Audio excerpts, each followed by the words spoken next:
शादी के 2 महीने बाद दीदी और जीजाजी घर आए थे। मेरी दीदी एकदम से बदल गई थी, उनका फिगर उभर गया था। सोने का वक्त हो गया था। जीजाजी ने सोने से पहले कहा कि उनके पैरों में काफ़ी थकान है तो गर्म तेल की मालिश करवाना चाहते हैं। माँ ने ये जिम्मेदारी मुझे सौंप दी। मैं तेल गर्म करके उनके पास मालिश करने चली गई। मैंने उस वक्त लोवर और टी शर्ट पहना हुआ था, नीचे पैंटी डाली हुई थी, लेकिन ऊपर ब्रा नहीं थी।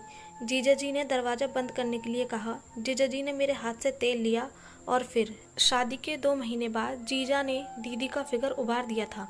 मेरे जीजा से इसका राज पूछा तो उन्होंने मुझे ऐसा पाठ पढ़ाया कि मैं करने के लिए तैयार हो गई। आज मैं आपको अपनी नई कहानी बताने जा रही हूँ, जिसमें मेरे जीजा ने होठ साली की जवानी का मजा लिया। मेरा नाम निशा पटेल है। मेरी उम्र 30 साल है। मेरे घर में मेरी मम्मी पापा और 2 बहनें और एक भाई भी है। मेरी बड़ी दीदी का नाम सीमा है, जो 34 साल की है। छोटी दीदी 26 साल की है। मेरी छोटी दीदी की शादी एक बैंक मैनेजर से हुई थी। उस वक्त दीदी 22 साल की थी और बहुत खूबसूरत भी थी, इसलिए जीजाजी दीदी के दीवाने हो गए थे और बोले कि शादी तो इसी से करेंगे। शादी के 2 महीने बाद दीदी और जीजा घर आए थे। दीदी और जीजा से मिलकर हम लोग बहुत खुश हुए। मेरी दीदी एकदम से बदल गई थी, उनका एक एक अंग उभर गया था। फिर हम सब ने डिनर किया और सोने का भी वक्त हो गया था। दीदी बोली, मैं आज माँ के पास सोऊंगी। जीजाजी के लिए अलग से बिस्तर लगा दिया गया। दीदी और माँ अलग कमरे में लेट गई। पापा और दोनों भाई अलग कमरे में लेट गए। जीजाजी ने सोने से पहले कहा कि उनके पैरों में काफ़ी थकान है तो गर्म तेल की मालिश करवाना चाहते हैं। माँ ने यह जिम्मेदारी मुझे सौंप दी। ये सुनकर मैं शर्मा गई तो माँ कहने लगी, तुम तो उनकी चहेती साली हो, कर दो। अगर नहीं करोगी तो वो सोचेंगे कि यहाँ कोई उनकी सेवा करने वाला नहीं है।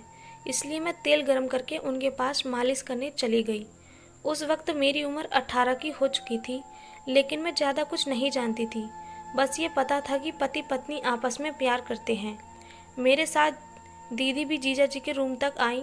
वो कहकर चली गईं कि निशा आपकी मालिश करेगी और फिर यहीं पर सोएगी। इसके साथ ज़्यादा शरारत मत करना, ये छोटी है। फिर मैंने जीजाजी से मालिश के लिए कहा।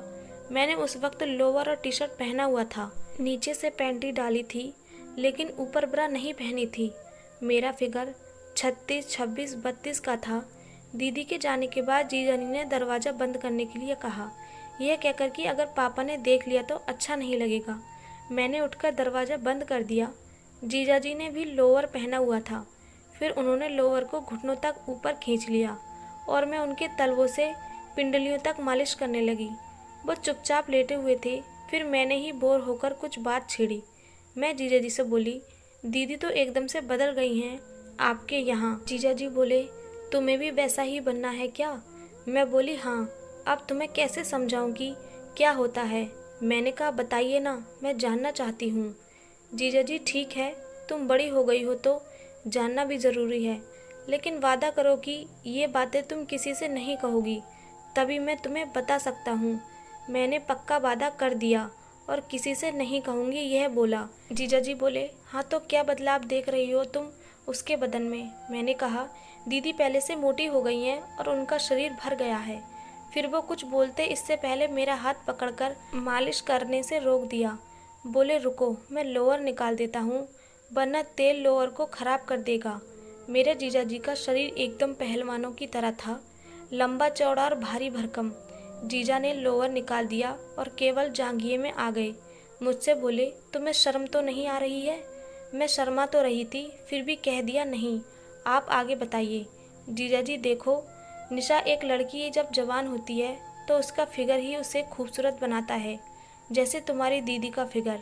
पहले कम था, लेकिन शादी के बाद मैंने बहुत मेहनत की है तुम्हारी दीदी का फिगर को परफेक्ट बनाने के लिए, तभी वो अब ऐसी हो गई है। मैं बोली, वो तो ठीक है, लेकिन फिगर किसे कहते हैं? जीजाजी, अरे पागल लड़की, पहले ये बताओ कि तुम ब्रा पहनती हो कि नहीं? मैंने कहा, नहीं पहनती हूँ। जीजाजी ने पूछा, क्यों नहीं पहनती हो? मैंने कहा, मम्मी बोलती हैं कि अभी मत पहनो, बाद में पहनना। इतने में जीजाजी ने मेरा हाथ पकड़कर खींच लिया और दूसरे हाथ से मेरी गेंदों को पकड़कर बोले, तुम 18 की हो, इस हिसाब से ये काफ़ी बड़े होने चाहिए थे। फिर दूसरे हाथ से मेरी पीठ को सहलाते हुए कहा, कमर तो तुम्हारी ठीक है। मैं बोली, लेकिन जीजाजी ये कैसे बड़े होंगे, उसके लिए क्या करना होगा? जीजाजी बोले, देखो, जैसे तुम्हारी दीदी के फिगर को मैंने बड़ा किया, अगर तुम मुझे अपना बॉयफ्रेंड बना लो और किसी से ना बताने को कहो तो मैं तुम्हारे भी तुम्हारी दीदी के जैसे मस्त बना दूंगा। मैंने कहा किसी को पता नहीं चलेगा, लेकिन मेरा फिगर देखकर तो सबको पता चल जाएगा।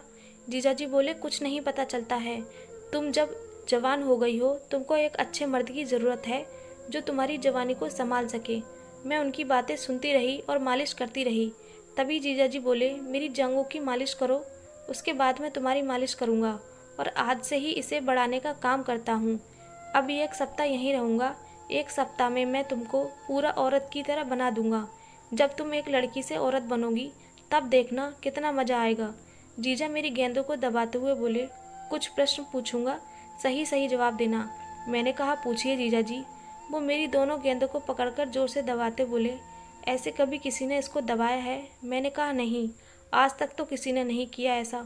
जीजाजी कैसा लग रहा है मेरी साली साहिबा अपनी गेंद में? मैंने कहा थोड़ा आराम से करिए, बहुत दर्द हो रहा है। वो बोले तुम मेरी मालिश करो और मुंह से आवाज़ मत निकालो, नहीं तो पापा आ जाएंगे। इतना बोल उन्होंने मेरी टी शर्ट में हाथ डाल दिया और मेरी गेंदों को बड़े ही प्यार से सहलाने लगे। मुझे गुदगुदी होने लगी। तभी मैंने देखा कि जीजाजी के जांघिए में तंबू सा बन गया था। मैं उसको देखने लगी तो वो बोले उसकी ओर मत देखो, अभी तुम छोटी हो। तुम्हारी दीदी भी बोलकर गई थी कि छोटी है, पहले मैं तुम्हें बड़ा बनाऊंगा फिर इसे मिलवाऊंगा।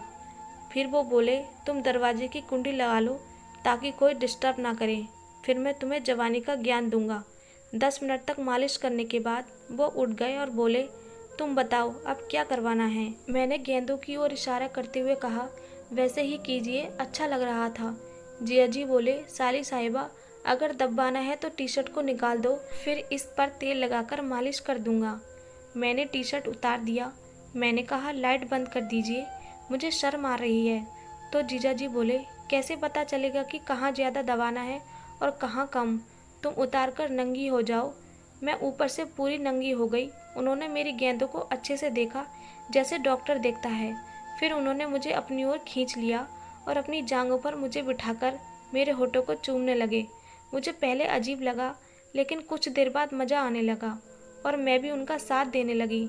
करीब 20 मिनट तक मेरे होठों का रस लिया। उन्होंने मुझे ऐसे बिठाया हुआ था कि उनका पप्पू मेरी दोनों जांघों के बीच में एकदम मेरी चिड़िया से चिपका हुआ था। 15 मिनट तक वो मेरी गेंदों को चूसते रहे और मैं मदहोश सी होने लगी। जीजाजी बोले वेरी गुड, तुम बहुत अच्छा सीख रही हो। फिर वो बैठ गए और उनका पप्पू मेरी नाभि से टकरा रहा था। फिर उन्होंने सरसों का तेल लिया और मस्त तरीके से मेरी गेंदों को मसलने लगे। 20 मिनट तक मालिश करने के बाद जीजाजी ने मुझे उठाया और खुद लेट गए। फिर बोले साली साहिबा जैसे मैं तुम्हारे ऊपर बैठकर मालिश कर रहा था वैसे भी तुम करो। मेरा ध्यान उनके जांघिए पर गया तो मैंने उनकी ओर देखा। फिर बोले देख क्या रही हो, बैठ जाओ। बैठना तो पड़ेगा ही। उन्होंने अपने अंडरवियर में मेरा हाथ देकर अपने डंडे को पेट से चिपका लिया। मैं बैठ गई तो उनका डंडा मेरी गेंदों पर जोर देने लगा। कुछ देर मालिश करने के बाद वो उठे और उनका हाथ सीधा मेरी चिड़िया पर चला गया। 1-1.5 घंटा बीत गया था और मैं अब तक जीजाजी की गुलाम बन चुकी थी। उन्होंने लोअर निकालने को कहा तो मैंने शर्माते हुए निकाल दी। फिर उन्होंने पैंटी के ऊपर से हाथ फेरा तो पैंटी भी निकालने को कहा। फिर उन्होंने मेरी चिड़िया को ध्यान से देखा। वो एक हाथ से मेरी चिड़िया को सहलाते हुए दूसरे से मेरी को छूने लगे। फिर उन्होंने मुझे लेटाकर अपनी जीभ को मेरी के बीच में फिराना शुरू कर दिया और मेरी को चाटने लगे। मैं एकदम से पागल हो गई। मैं बोली ये क्या कर रहे हो जीजू? वो बोले तुम बस मजा लो अब। जीजाजी मेरे चेहरे के सामने अपने को लाकर बोले ले इसको बाहर से निकाल और छू इसको, जैसे मैं तेरी को चाट रहा हूँ। मैं शर्मा गई तो जीजाजी मेरा हाथ पकड़कर अपने पर रख दिया और बोले तुम इसको प्यार करो जैसे मैं कर रहा हूँ। मैंने शर्माते हुए उनके अंडरवियर को जैसे ही नीचे किया, एक मोटा सा पाइप मेरे होठों पर आकर लगा। फिर उन्होंने मेरी टांगों को फैलाकर अपनी जीभ अंदर कर दी और मेरी में उंगली से सहलाने लगे।